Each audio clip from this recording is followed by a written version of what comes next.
তো good afternoon to all of you, সবাই কেমন আছো? আশা করি খুব ভালো আছো। তো আজকে যেমন আমি প্রিভিয়াসলি ভিডিওতে বলেছিলাম যে আজকে থেকে আমি তোমাদের লাস্ট মিনিট সাজেশন বলে একটা নতুন প্লে লিস্ট আমি স্টার্ট করছি ইউটিউবে, যেখানে আমি ফিজিক্যাল সায়েন্স 2025-এর মাধ্যমিকের সাজেশন প্রত্যেকটা চ্যাপ্টারে সেগুলো আমি আপলোড করতে থাকবো এবং তোমরা সেগুলো দেখতে থাকবে এবং তোমাদের প্রিপারেশন কন্টিনিউ করতে থাকবে। তেমনটাই আজকের ভিডিওতে আমি তোমাদের মাধ্যমিকের যে প্রথম চ্যাপ্টার বিহেভিয়ার অফ গ্যাস বা গ্যাসের আচরণ বলে যে চ্যাপ্টারটা আছে ফিজিক্যাল সায়েন্সের, সেই চ্যাপ্টারটার উপরে আমি তোমাদের মাধ্যমিক 2025-এর সম্ভাব্য কোশ্চেন কী কী আসতে পারে সেগুলো একটা সাজেশন দেবো। তো আশা করছি আজকের ভিডিওটা তোমাদের খুবই হেল্পফুল হবে, কারণ আজকের ভিডিওতে আমি তোমাদের যে কোশ্চেনগুলো বলবো, দেখো এমসিকিউ কোশ্চেন আমি তোমাদের যে কোশ্চেনগুলো দেবো সেগুলো ইম্পর্টেন্ট কোশ্চেন, কিন্তু এসএ কিউ কোশ্চেন আর ভি এসএ কিউ কোশ্চেন মানে 2 নম্বরের কোশ্চেন, আর বেসিক্যালি তোমাদের প্রথম চ্যাপ্টার যেটা বিহেভিয়ার অফ গ্যাস, এখান থেকে 3 নম্বরের কোশ্চেন দেবে না। এখান থেকে তোমাদের টোটাল 5 নাম্বার থাকবে মাধ্যমিকে পরীক্ষাতে, ঠিক আছে? 5 নাম্বার তোমাদের এই চ্যাপ্টার থেকে থাকবে। তো এটা একটা খুব গুরুত্বপূর্ণ একটা চ্যাপ্টার, একটা ভালো মার্কস তোমরা এখান থেকে ক্যারি করতে পারবে। তো এই চ্যাপ্টারে আমি তোমাদের 2 নম্বরের কোশ্চেন আর 1 নম্বরের কোশ্চেন যেগুলো দেবো সেগুলো 100% কমন আসবে। মিলিয়ে নেবে তুমি আমার কথা, যদি মিলিয়ে নেবে তুমি। আমি তোমাদেরকে যে কোশ্চেনগুলো এখন দেবো সেই কোশ্চেনগুলো তোমরা প্র্যাকটিস করে যাও, গিয়ে এক্সাম দেখবে এই হুবহু কোশ্চেন তোমরা কমন পেয়ে যাবে।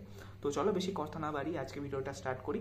তো আজকে আমি প্রথমে তোমাদেরকে 3টা পার্টে ভিডিওটাকে ভাগ করেছি। প্রথমে আমি বলবো এমসিকিউ নিয়ে, মানে মাল্টিপল চয়েস কোশ্চেন, বেশি না 5টা এমসিকিউ আমি এখানে 5টা 6টা এমসিকিউ আমি এখানে অ্যাড করেছি, কারণ এমসিকিউ তোমরা ইজিলি পেয়ে যাবে, ঠিক আছে? এবং তোমরা যদি বইটাকে একটু থরলি পড়ো, দেখো শুধু সাজেশন পড়লে তো হবে না, বইটাকে একটু থরলি পড়তে হবে। তো বইটা যদি তোমরা একটু থরলি পড়ো তাহলে সাজেশনের সাথে তোমাদের বইটা পড়লে এমসিকিউ কোশ্চেন করা হয়ে যাবে। তো তারপরে আমি তোমাদের এসএকিউ টাইপ কোশ্চেন মানে শর্ট অ্যান্সার টাইপ কোশ্চেন যেগুলো হয় সেগুলো আমি টোটাল 15টা কোশ্চেন তোমাদেরকে দিয়েছি, যেগুলো খুব ইম্পর্টেন্ট কোশ্চেন, যার মধ্যে থেকে তোমরা একটা কোশ্চেন কমন পাবে, ঠিক আছে? আর তোমাদের 2 মার্কস টাইপ কোশ্চেন যেগুলো হয়, 2 মার্কস টাইপ কোশ্চেনও আমি তোমাদের মোটামুটি ধরো 10টা কি 10টা থেকে 15টা মতো আছে। তো 2 মার্কস টাইপ কোশ্চেনও তোমরা কমন পেয়ে যাবে, তো অসুবিধা কিছু নেই। তো চলো আজকে ভিডিওটা স্টার্ট করি এখান থেকে। তো চলো প্রথমে আসি তোমাদের এমসিকিউ পার্টে। তো এমসিকিউ পার্টে প্রথমে আছে যে কোশ্চেনটা, সেটা তোমার তাপীয় বিদ্যুতের প্রধান দূষণ কি। তো প্রথম শব্দ দূষণ অপশন, সেকেন্ড অপশন জল দূষণ, থার্ড অপশন বায়ু দূষণ, ফোর্থ অপশন মাটির দূষণ। তো তোমরা এই ভিডিওটাকে পজ করে এগুলোর অ্যান্সার করবে, ঠিক আছে? নেক্সট কোশ্চেন গ্রিনহাউস গ্যাস নয় এমন গ্যাস হলো carbon dioxide gas, oxygen gas, methane gas, N2O gas. সৌরশক্তি উৎপাদনের প্রধান উপাদান কোনটি? কাঁচ, সিলিকন, তামা, লোহা। নেক্সট, জীবাশ্ম জ্বালানি গঠনের সময় লাগে কয়েক বছর, কয়েক দশক, কয়েক লক্ষ বছর, কয়েক কোটি বছর। ফায়ার আইস কি কিসের তাপন নাম, মানে ফায়ার আইস কিসের অপর নাম? পেট্রোল, প্রাকৃতিক গ্যাস, মিথেন হাইড্রেট নাকি কয়লা? ওকে, এই 5টা এমসিকিউ তোমাদেরকে আমি অ্যাড করেছি। এই 5টা এমসিকিউ খুবই ইম্পর্টেন্ট। আচ্ছা, এরপরে তোমাদের আসছে এসএকিউ টাইপ কোশ্চেন, মানে যেগুলো 1 নম্বরের কোশ্চেন শর্ট অ্যান্সার, মানে যেগুলো এসএকিউ টাইপ কোশ্চেন হয় সেই কোশ্চেনগুলো। ফার্স্ট আসছে স্থিতিশীল উন্নয়ন বলতে কি বোঝো? দেন আসছে জীবাশ্ম জ্বালানি কি, উদাহরণ সহ লেখো। দেন পরিবেশ দূষণ কমাতে সৌরশক্তি ব্যবহারের 2টি সুবিধা লেখো। ক্লিন এনার্জি বলতে কি বোঝায়? বায়োফুয়েলের সুবিধা ও অসুবিধা উল্লেখ করো। গ্রিনহাউস গ্যাস কিভাবে গ্লোবাল ওয়ার্মিং সৃষ্টি করে।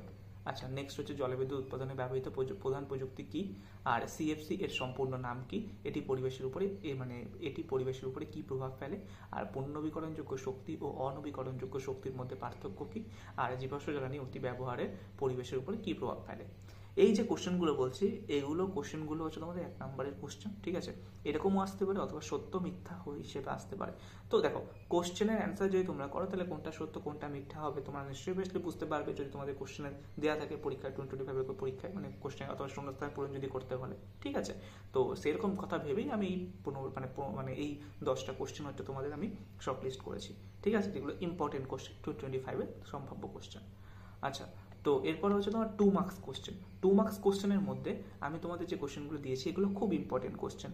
তো আমি তোমাদেরকে জাস্ট একটাই কথা বলবো, এই কোশ্চেনগুলো না একটা সুন্দর করে খাতায় লিখে সেগুলো অ্যান্সার বানিয়ে কোশ্চেনগুলো পড়বে এবং অ্যান্সারগুলো মুখস্থ করবে, যাতে তোমাদের প্রিপারেশন করতে খুবই সুবিধা হয়। নেক্সট 2 নম্বরের কোশ্চেনে চলো 2 নম্বরের কোশ্চেনের প্রথমে আছে সৌরশক্তি ও পবন শক্তির 2টি তুলনা লেখো। তারপর হচ্ছে বায়ু দূষণ কমানোর দুটি উপায় উল্লেখ করো। তারপরে বিদ্যুৎ উৎপাদনে জীবাশ্ম জ্বালানি ব্যবহারের দুটি সমস্যা লেখো। তারপরে বায়োফুয়েলের প্রধান দুটি বৈশিষ্ট্য উল্লেখ করো। নেক্সট, জলের দূষণ প্রতিরোধে দুটি উদ্যোগ উল্লেখ করো। দেন, সৌর প্যানেল তৈরির প্রধান দুটি উপাদান কি কি। তারপরে কোশ্চেন, গ্লোবাল ওয়ার্মিং কিভাবে মেরু অঞ্চলের পরিবেশের প্রভাব ফেলে। দেন, পুনর্নবীকরণ বা পুনর্ব্যবহারযোগ্য শক্তির ব্যবহার বাড়াতে দুটি উদ্যোগ উল্লেখ করো। আচ্ছা, দেন নেক্সট হচ্ছে ওজোন স্তর ক্ষয়ের জন্য প্রধান দায়ী গ্যাস কোনটি। তারপর হচ্ছে মিথেন হাইড্রেটের গঠন ও ব্যবহার লেখো। জ্বালানি সঞ্চয়ের দুটি পদ্ধতি উল্লেখ করো। বিদ্যুৎ উৎপাদনে সৌরশক্তি ব্যবহারের বাড়ানোর দুটি কারণ উল্লেখ করো এবং জীবাশ্ম জ্বালানির প্রধান দুটি উপাদান কি কি। আর জলবায়ু পরিবর্তনের জন্য দায়ী দুটি কারণ উল্লেখ করো।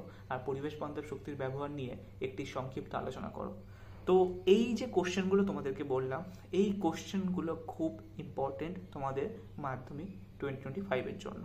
ফিজিক্যাল সায়েন্সের প্রথম চ্যাপ্টার, দেখো ফিজিক্যাল সায়েন্সের প্রথম চ্যাপ্টারে আবারও বলছি 5 নাম্বার আসবে। 5 নাম্বার কিন্তু একটা স্কোরিং নাম্বার, ঠিক আছে। তো এই 5 নাম্বার যদি তোমরা সুন্দর করে উতরে যাও, আশা করছি তোমাদের খুব ভালো হবে, ঠিক আছে। তো পরীক্ষা খুব ভালো হোক এটাই প্রার্থনা করবো। আর লাস্টে যে কথাগুলো স্টাডিজ টিপস আমার তরফ থেকে, সেগুলো হচ্ছে প্রশ্নগুলোর উত্তর তৈরি করার সময় ছোট এবং স্পষ্ট বাক্য ব্যবহার করবে, ঠিক আছে। নেক্সট কোশ্চেন হচ্ছে প্রতিটি টপিকের মূল ধারণা বুঝে নিয়ে উত্তর লেখার অভ্যাস করবে।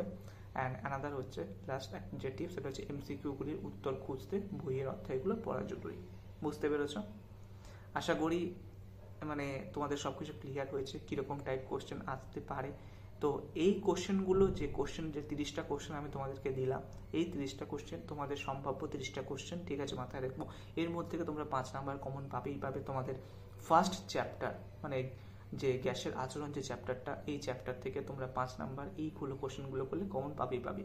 তো যারা আমি তোমাদেরকে সেই প্রিভিয়াস ভিডিওতে বলেছিলাম যে মাধ্যমিকে ভালো নাম্বার পেতে গেলে তোমার হচ্ছে যে লাস্ট 2 মান্থ সাজেশন, সেখানে আমি 3টে পার্টে ডিভাইড করেছিলাম, বিলো অ্যাভারেজ, অর্ডিনারি আর এক্সট্রা অর্ডিনারি। এটা হচ্ছে বিলো অ্যাভারেজ স্টুডেন্টদের জন্য, যারা হচ্ছে শুধু এই প্রিপারেশনটাই করবে, এই যে কোশ্চেনগুলো দেন এই কোশ্চেনগুলো অ্যান্সার করে মুখস্থ করবে। যারা অর্ডিনারি আর এক্সট্রা অর্ডিনারি তারা এগুলোও করবে, তার সাথে বইটাকে থরলি পড়বে, ঠিক আছে। বইটাকে একটু থরলি পড়লে কি হয় বলো তো, এই যে কোশ্চেনগুলো না, এগুলো তোমরা নিজেরাও বানিয়ে লিখতে পারবে, ঠিক আছে। তো আশা করছি আজকের ভিডিওটা তোমাদের হেল্পফুল হবে। তো এরকম ভিডিও আরও নিয়মিত আসতে চলেছে, ঠিক আছে। পরপর আসতে থাকবে এরকম ভিডিও।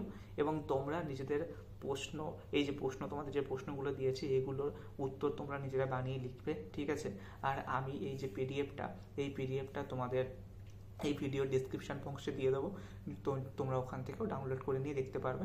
এবং প্লিজ যদি ভিডিওটা ভালো লাগে এবং যদি ভিডিওটা হেল্পফুল মনে হয়, তাহলে অবশ্যই কিন্তু চ্যানেলটিকে সাবস্ক্রাইব করবে, ভিডিওটিতে লাইক করবে আর একটা কমেন্ট করবে, ঠিক আছে। তোমাদের একটা সাবস্ক্রাইব, একটা কমেন্ট, একটা লাইক আমাকে সত্যি একটা মোটিভেট করে আরও তোমাদের জন্য ভিডিও বানাতে, এবং আমি তোমাদের জন্য কন্টিনিউয়াসলি ভিডিও বানিয়ে যাব। তোমরা সুন্দর করে পরীক্ষা দাও। All the best. তো দেখা হচ্ছে নেক্সট ভিডিওতে, ততক্ষণের জন্য টাটা।